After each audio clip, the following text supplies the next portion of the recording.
Cordial saludo, mi nombre es Miguel Ángel Grandas Amado, estudiante de Derecho de la Universidad Nacional Abierta a Distancia.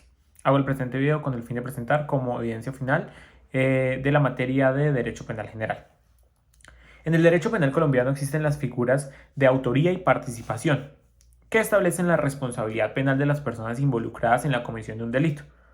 Seguidamente voy a describir cada una de estas figuras y sus modalidades junto con la dogmática aplicable. La autoría se refiere a la persona que ejecuta directamente el hecho delictivo. Y en Colombia se conocen dos modalidades de autoría. La autoría material, que es aquella en la que una persona realiza directamente la conducta típica descrita en la ley penal. Es decir, comete el delito con su propia acción, con sus propias manos. La autoría intelectual o mediata, que se da cuando una persona utiliza a otra para cometer el delito, manipulándola o controlándola de alguna manera. En este caso, la persona que ejecuta la acción es considerada un instrumento del autor intelectual. La participación, por su parte, se refiere a la colaboración de una determinada persona en la comisión de un delito, sin ser el autor material. En Colombia se reconocen varias modalidades, como la de coadyuvante, que es quien presta ayuda o colabora en la ejecución del delito, sin tener un rol determinable en su realización. Puede proporcionar información, suministrar objetos necesarios, brindar apoyo logístico, entre otros. El instigador, que es quien incita o estimula a otra persona a cometer el delito. Proporciona los elementos necesarios para que el autor material lleve a cabo la conducta delictiva.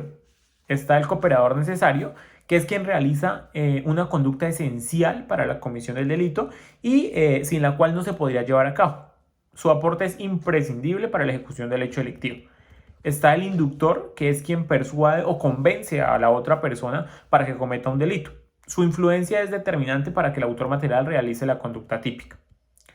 En cuanto a la dogmática aplicable, el Código Penal colombiano establece los criterios y principios generales para la atribución de responsabilidad penal en casos de autoría y participación. Estos criterios se basan en la teoría del dominio del hecho, que determina la responsabilidad de una persona en función de su control o dominio sobre la realización de un delito. Se analizan elementos como la voluntad, el conocimiento y el poder de decisión de cada persona involucrada.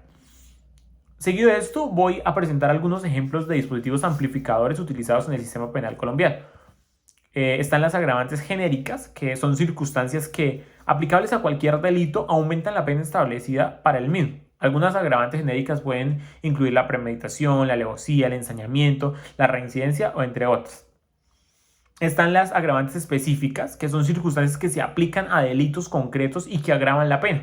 Por ejemplo, en delitos de hurto, el empleo de armas de fuego o la comisión del delito en lugares públicos o concurridos puede ser considerado como agravante. Agravantes por el carácter de la víctima. Algunos delitos pueden tener agravantes cuando la víctima es especialmente vulnerable o se trata de ciertas categorías de personas como niños, mujeres embarazadas, personas con discapacidad, entre otros. Están los agravantes por resultado y se aplican cuando el delito causa un resultado especialmente grave a daños de mayor magnitud. Por ejemplo, en casos de homicidio, si se produce una muerte múltiple o se ocasiona un sufrimiento intenso antes de la muerte, la pena puede ser agravada. Están los agravantes por relación o cargo. Estas agravantes se aplican cuando el autor del delito tiene una relación especial con la víctima o cuando se aprovecha de su posición o cargo para cometer el delito. Por ejemplo, si un servidor público abusa de su posición para cometer un acto de corrupción, la pena puede ser agravada. Voy a continuar dando respuesta a los casos planteados. Nazario, valiéndose de una máscara y un revólver, le quita la vida a su padre con el propósito de acceder a su fortuna, siendo capturado por los vecinos cuando pretendía abandonar el lugar de los hechos. En el presente caso, ¿frente a qué tipo de autoría se enfrenta Nazario? Bueno, en el caso presentado, Nazario se enfrenta a una autoría material directa, ya que fue él quien directamente ejecutó la conducta delictiva al quitarle la vida a su padre, utilizó una máscara y un revólver como medios para cometer el homicidio. La autoría material directa se refiere a aquella persona que realiza directamente la acción típica descrita en la ley penal. En este caso, Nazario es quien materialmente cometió el homicidio al utilizar medios violentos para causar la muerte de su padre. Además, la situación descrita también puede considerarse como un caso de autoría intelectual o mediata, Aunque Nazario fue quien ejecutó el acto material, se puede argumentar que su intención era acceder a la fortuna de su padre y que utilizó medios engañosos, la máscara, y coercitivos, el revólver, para llevar a cabo su plan. En esta modalidad de autoría, Nazario manipuló o controló a su padre para cometer el delito. La sustentación jurídica de esta respuesta se basa en los conceptos de autoría y participación establecidos en el derecho penal. La autoría material directa se refiere al propio ejecutor del acto delictivo, mientras que la autoría intelectual o mediata implica utilizar a otra persona como un instrumento para la comisión del delito. En este caso, aunque se puede argumentar que Nazario actuó directamente, también se puede considerar que ejerció una autoría intelectual al planear y ejecutar el homicidio con el propósito de obtener una ventaja económica. La determinación final de autoría dependerá de las pruebas presentadas y de la evaluación realizada por el sistema judicial competente. El siguiente caso es Gervasio es sorprendido en el momento en que se disponía a abrir la cartera de su víctima con el fin de sustraer su billetera. En el presente caso, ¿qué dispositivo amplificador aplica concretamente? En el caso presentado, el dispositivo amplificador que podría aplicarse concretamente es el de tentativa.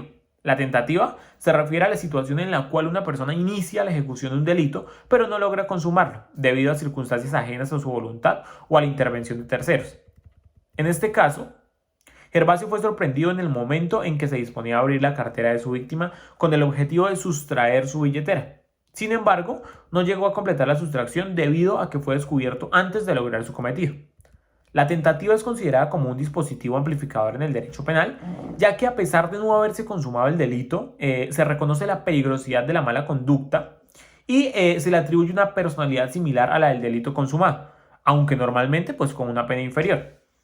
Esto se debe a que la ley penal busca prevenir y sancionar tanto la consumación de delitos como los actos preparatorios o ejecutados en su inicio. En este caso, Gervasio podría ser procesado y sancionado por el delito de tentativa de hurto o robo, dependiendo de la legislación penal aplicable en la jurisdicción correspondiente. Es importante tener en cuenta que la aplicación de los dispositivos amplificadores y la determinación de la responsabilidad penal dependerán de las leyes penales específicas y de las circunstancias particulares de cada caso.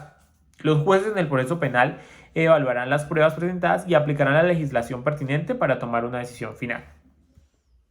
Siguiente caso.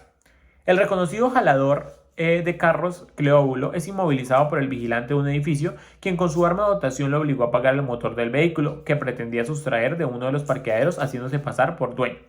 En el presente caso, Cleóbulo, ¿frente a qué tipo de tentativa está y por qué?